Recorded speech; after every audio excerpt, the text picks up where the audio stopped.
नमस्कार, स्वागत है आपका चुनाव आज तक में। मैं हूं आशुतोष भाटिया। अयोध्या में भगवान श्री राम के मंदिर की प्राण प्रतिष्ठा की तारीख तय हो गई है। मंदिर की प्राण प्रतिष्ठा अगले साल की शुरुआत में 22 जनवरी को होगी। प्रधानमंत्री नरेंद्र मोदी इस कार्यक्रम में मुख्य अतिथि के तौर पर शामिल होंगे। श्री राम मंदिर तीर्थ ट्रस्ट क्षेत्र के पदाधिकारियों ने बुधवार को प्रधानमंत्री मोदी से मुलाकात की और उन्हें इसका निमंत्रण पत्र सौंपा। भगवान श्री राम लंबे समय से बीजेपी के तारणहार रहे हैं। इस बार भी ये सारा आयोजन लोकसभा चुनाव से ठीक पहले हो रहा है। तो क्या इसका असर इन चुनावों पर होने जा रहा है?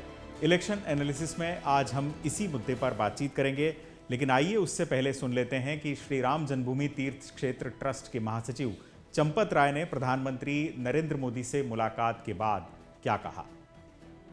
नए बन रहे मंदिर के गर्भगृह में भगवान राम के नूतन विग्रह की प्राण प्रतिष्ठा अपने करकमलों से करने का निवेदन किया।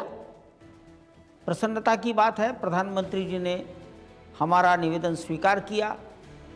वे प्राण प्रतिष्ठा के अवसर पर अयोध्या में उपस्थित रहेंगे।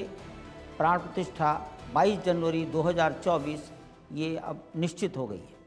मंदिर से जुड़े पदाधिकारियों से मुलाकात के बाद प्रधानमंत्री नरेंद्र मोदी ने सोशल मीडिया साइट एक्स पर लिखा। उन्होंने कहा कि जय सिया राम, आज का दिन बहुत भावनाओं से भरा हुआ है। अभी श्री राम जन्मभूमि तीर्थ क्षेत्र ट्रस्ट के पदाधिकारी मुझसे मिले और प्राण प्रतिष्ठा के अवसर पर अयोध्या आने के लिए निमंत्रित किया। मैं खुद को बहुत धन्य महसूस कर रहा हूँ। ये मेरा सौभाग्य है कि अपने जीवन काल में मैं इस ऐतिहासिक अवसर का साक्षी बनूंगा। प्रधानमंत्री से मिलने वाले लोगों में उडुपी के पीठाधीश्वर जगतगुरु माधवाचार्य, स्वामी गोविंद देव गिरी और नृपेंद्र मिश्र शामिल थे। मंदिर की प्राण प्रतिष्ठा के मौके पर देश भर से साधु संतों और जानी मानी हस्तियों को भी बुलाया जा रहा है। ये सारी तैयारी लोकसभा चुनाव से ठीक पहले अपने परवान पर होगी। ऐसे में सवाल यह है कि क्या राम मंदिर की प्राण प्रतिष्ठा के सहारे बीजेपी लोकसभा चुनाव में अपनी नैया पार लगाने की तैयारी कर रही है? इस सवाल को समझने से पहले आइए जानते हैं कि राम मंदिर की प्राण प्रतिष्ठा से पहले हिंदू संगठनों की तमाम तैयारियां क्या हैं। लोकसभा चुनाव से ठीक पहले शुरू किए जा रहे इन अभियानों में राष्ट्रीय स्वयंसेवक संघ से लेकर विश्व हिंदू परिषद और बीजेपी की सक्रिय भागीदारी रहेगी। जनवरी में मकर संक्रांति से लेकर फरवरी के दूसरे सप्ताह तक यानी महीने भर उद्घाटन और प्राण प्रतिष्ठा से जुड़े समारोह चलते रहेंगे। उससे पहले संतों महात्माओं की झांकियों और शोभा यात्राओं के जरिए फिर से मंदिर आंदोलन जैसा उत्साह पैदा किया जाएगा। राम मंदिर का प्राण प्रतिष्ठा समारोह देश भर के 5 लाख गांवों में इस समारोह का लाइव प्रसारण वीएचपी की तरफ से किया जाएगा। महीने भर तक चलने वाले कार्यक्रमों के दौरान अयोध्या में 50 लाख श्रद्धालु आएंगे। जनता के बीच फिर से पुराना वाला उत्साह जगाने के लिए स्थानीय स्तर पर शौर्य यात्राओं जैसे आयोजन भी किए जाएंगे। इन सारे कार्यक्रमों में अलग अलग मठों, अखाड़ों, आश्रमों और संतों की भागीदारी होगी। हाल ही में दिल्ली के द्वारका में खुद प्रधानमंत्री नरेंद्र मोदी ने राम मंदिर के प्राण प्रतिष्ठा कार्यक्रम का जिक्र किया। आइए सुनते हैं कि प्रधानमंत्री मोदी ने इस अवसर पर क्या कहा। भगवान श्री राम बस आने ही वाले और साथियों, उस हर्ष की परिकल्पना कीजिए जब शताब्दियों के बाद राम मंदिर में भगवान राम की प्रतिमा विराजेगी। यानी प्रधानमंत्री उस हर्ष की बात कर रहे हैं जिसका साक्षी पूरा देश बनेगा।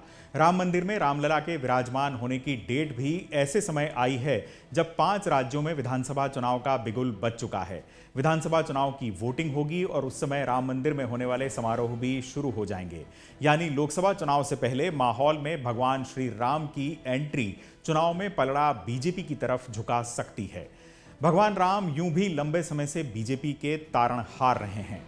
राम मंदिर से जुड़ी गतिविधियां भले ही अयोध्या यानी उत्तर प्रदेश केंद्रित रही हों, लेकिन बीजेपी को इसका फायदा राजस्थान और मध्य प्रदेश में पहले भी मिल चुका है। हम आपको इतिहास के आईने में ये दिखाते हैं। 1990 में बीजेपी ने मध्य प्रदेश में 220 सीटें जीतकर सरकार बनाई और कांग्रेस से ज्यादा वोट हासिल किए। वो राम लहर ही थी जिसके कारण कांग्रेस 250 से घटकर 56 सीटों पर सिमट गई थी। इन चुनाव में बीजेपी को 162 सीटों का फायदा हुआ। हालांकि बाबरी ध्वंस के बाद 1992 में नरसिंह राव सरकार ने मध्य प्रदेश की बीजेपी सरकार को बर्खास्त कर दिया था। इसके बाद राज्य की सत्ता में दिग्विजय सिंह की अगुवाई में कांग्रेस ने सरकार बनाई, लेकिन बीजेपी की सीटों की संख्या 100 के पार फिर भी बनी रही। 2003 में हिंदुत्व और विकास के कॉम्बिनेशन ने मजबूती से बीजेपी की मध्य प्रदेश की सत्ता में वापसी कराई। इसका असर छत्तीसगढ़ में भी पड़ा, क्योंकि उस समय मध्य प्रदेश का बंटवारा नहीं हुआ था और छत्तीसगढ़ नहीं बना था। राम मंदिर आंदोलन से हुए सामाजिक बदलावों का असर ही था कि राजस्थान में भी बीजेपी ने मजबूती से अपने पैर जमाए। राम मंदिर आंदोलन के बाद राज्य में बीजेपी की सीटें दोगुनी से भी ज्यादा हो गईं। पार्टी की सीटें 39 से बढ़कर 85 पर पहुंच गई। बाबरी ध्वंस के बाद सरकार बर्खास्त तो हुई, लेकिन 1993 में दोबारा चुनाव होने पर बीजेपी ने फिर सरकार बनाई। भैरव सिंह शेखावत की सरकार 5 साल तक रही और आगे के चुनाव में भी पार्टी को इसका फायदा मिलता रहा। यानी भगवान राम लगातार बीजेपी के तारणहार बनकर सामने आए।